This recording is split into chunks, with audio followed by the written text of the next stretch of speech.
What if I told you that you can get rid of your TV, your gaming console, your PC, and your home theater system for something that can do it all? Well, I'm talking about the Meta Quest 3. And to be fair, I've been using this for a couple of months now, and I want to give you a full, in depth review of what it offers and what it doesn't, and what are its drawbacks and what are its positives. It's a no fluff review. Obviously, I'm not being charged for this, I'm not getting paid for this, but I want to let you guys know that this is something if you should get or not, and if it's worth your money.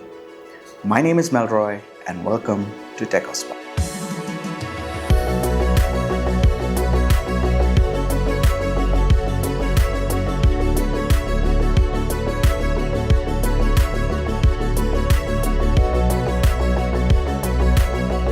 So right out of the box, when you take a look at this headset, the first thing you see is it's way thinner than Meta Quest 2. And moreover, it is pretty much a very beefed up version of Meta Quest 2. You can say that it has a full color camera right now instead of the monochrome camera that was in Meta Quest 2. And when you hold it, you can genuinely feel that this is a premium product. It feels premium when compared to Meta Quest 2. In Meta Quest 2, it felt more like a toy. It felt more like something that you can get for way less price than it was priced at. The only thing which I feel bad about are these straps. The straps are atrocious. It's almost the same thing in Meta Quest 2, and I would say that you can go for an aftermarket one, or you can go for the elite strap that Meta itself offers. And I would feel like apart from that, this is a well-built headset. It comes with two Touch Plus controllers. And what do you mean by Touch Plus controllers? Well, if you take a look at the Meta Quest 2 controllers, it had a halo, which means that to track your hand, it needed to use halo. The new controllers ditched that completely for something that doesn't have a halo, but it has sensors.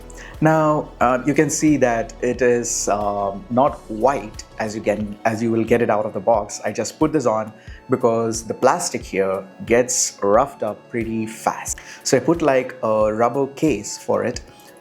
You can get it from Amazon. It's not that expensive, it's pretty cheap, and I think it's good for in the long run. It also comes with a shield for your face. Underneath this is actually cloth, and when you're using it for long amount of time, sweats tend to build up. So this is a good addition.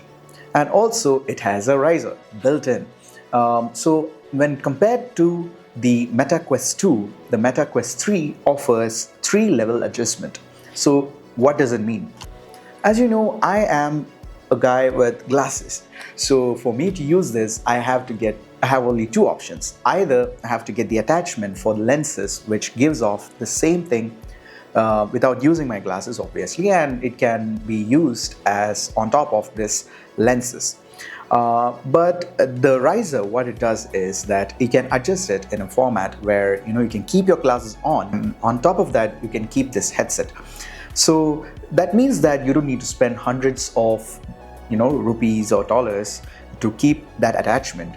And also it comes right out of the box, which is appreciated. Now let's talk about the specification of this machine. So under the hood, what's powering this thing is a Snapdragon XR Gen 2 chip with 8 GB of RAM. And you can get it in pretty much many flavors of storage. The base one, which goes for 128 GB, is what I have here right now. And on the paper, it sounds amazing because XR2 is a very capable chipset. So what does it mean for Meta Quest 3? Well, I would say that it beats the competition in a long shot when it came out. Moreover, it beats Meta Quest 2 by a long mile because this can run proper AAA games on itself, which means that you don't need to add on a laptop or a computer desktop to run your games off. You can directly run it on this headset. As a matter of fact, when it came out, it had two options to get a bundle pack. One was Batman, and one was Asgard's Wrath, both of which are AAA games. I've tried both, they are pretty much insane. Moreover, the lenses also get an update. The lenses right now are 2064 by 2208 resolution, and it has 120Hz refresh rate. What does that mean? No more motion sickness. When you're running games or you're just going around your room wearing this headset, you won't get motion sickness. As a person with motion sickness myself, I tend to appreciate that a lot. I've been using this for quite a while, and that's one of the things that stand a lot more apart when compared with Quest 2. So the next part is something that kind of made me very interested to get this product. So I had Meta Quest 2 as well. I used to use Meta Quest 2, but it was mainly for games which it offered, which was primarily, which I used to play was Beat Saber, and also some other small games which Meta Quest 2 offered. Back then the library was very short. Right now in this headset, they offer something new called mixed reality thanks to the color lenses, which means that you can use this headset and interact with your environment. Take for example, you're watching a movie and you're going around in your home doing some chores in your home, and this mixed reality is something that kicks in seamlessly, which means that if you're just going around cooking, or you're cleaning your home, or you're just going from room to room, this feature can help out a lot. As you're familiar, the Apple Vision Pro, which is this guy's competitor, does also have mixed reality. So what keeps this apart from that, and what are the differences? So I would say that both are almost comparable. I would say that this is more worth it. If you're looking at the price points and use case scenarios, this is much more better than Apple Vision Pro. Why is that? So if you're using it in mixed reality mode, the one thing you want is wire-free, which this headset is. Everything, including the battery, is in the headset itself. While the Apple Vision Pro offers something similar, it has a cable which can get tangled if you're moving around your home or doing something and you're engrossed in that mixed reality environment. And obviously, the elephant in the room, the price point. The Apple Vision Pro is way more expensive for a mixed reality headset, while this is way more cheaper. Furthermore, this mixed reality also helps you in productivity as well. You can connect it to your laptop or your desktop, and you can use it by utilizing multiple windows. You might have seen what Apple showcased in their Apple Vision Pro announcement, that you can use your Mac from your Apple Vision Pro. Well, shocker, this also does that. But except it's not Macs, it's Windows, which means that you can access your Windows machine directly from this headset. You don't even need a cable. So the first time when I tried it out, it automatically gave me a pop-up for my Windows laptop. It automatically detected it. I've only connected this to my computer, I think, once to install the app, and it automatically recognized my laptop. And whenever my laptop is in the room, it automatically detects and shows me the icon to connect with my laptop, which is pretty insane. Now, talking about the library it offers. So it has a very big game library, which I would say is much miles better than the Apple Vision Pro, which doesn't even have a YouTube app, which is sad at that price point. This does have though. Out of the box itself, you get a lot of free games and apps that you can use to utilize the full potential of this headset. It has a game which I played which had the mixed reality function turned on, which means that the game is interactive in your real-time environment, which was pretty insane for me when I tried out for the first time. It was a bit futuristic. Not only that, that is just one part of it. When you're turning into the VR aspect of this headset, where it outshines any other competitor at this price point. It has Batman, it has Asgard's Wrath, it has Beat Saber. You can also download and have some fitness apps.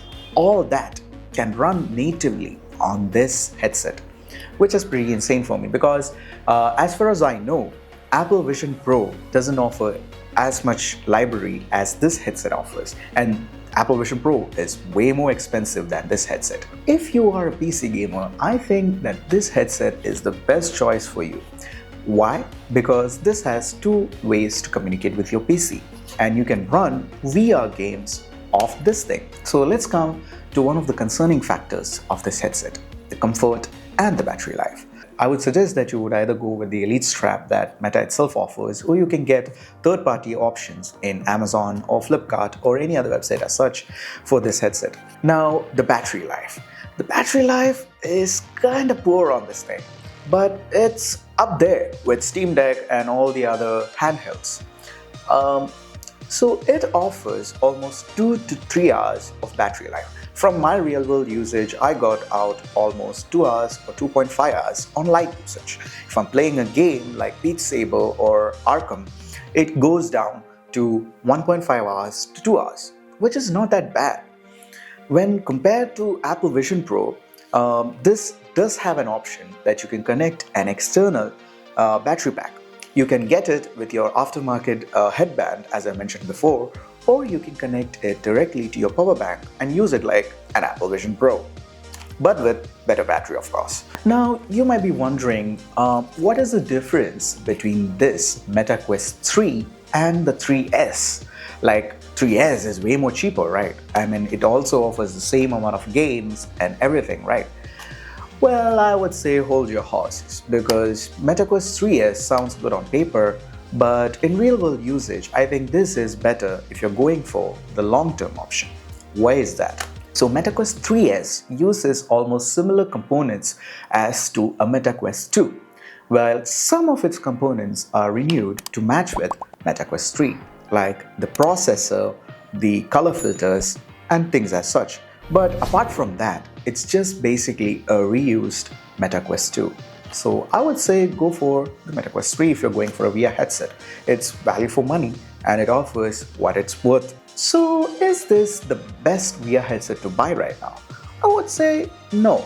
This is not the best VR headset you can buy, but it's a good VR headset that you can buy for 50k rupees. It works with your PC, it has its own game library, and also you can use it anywhere because it is wireless. Underneath all the power this thing offers, it is running an Android, which means that you can also run Android apps. You can sideload apps natively like how you do it on an Android phone. It is good for its price. Now, coming about buying games, which something I have to talk about. To get apps on this headset, especially when you're from India, it's really hard. You need to have an international credit card or debit card, or at least have a PayPal. If it should sell well in India, it should have UPI support. Nowadays, everything has UPI. And I wonder why Meta has not implemented it on this headset yet. So to get my game Beat Saber, I had to go through multiple hoops. I have to use multiple cards to get it to work finally. Now let's talk about pricing. Is this worth for 50k? I mean, it's almost 60k right now in Amazon. For that price, you can get a Steam Deck if you shell out a little more, or you can get a Nintendo Switch 2, which is also pretty good. Why should you get this? So this is not another gadget that you can add to your collection. This is an experience, and I would say this is like a very good competitor against Apple, because Apple Vision Pro 2, I don't think it's coming out anytime soon, and Meta has been there for a while. Before it was named as Meta, it was Oculus, which was the frontiers of VR development. So I think they're here to stay, and I think this would get a lot of support. And since it's Android at the end of the day, you can do with it as you please, even if there are no official supports available later down the line. So that's it, folks. That's my review on Meta Quest 3. If you liked the video, please like it, share with your friends who is looking to buy this headset, and if you're new to the channel, subscribe. I'll catch you guys in the next one. Peace out.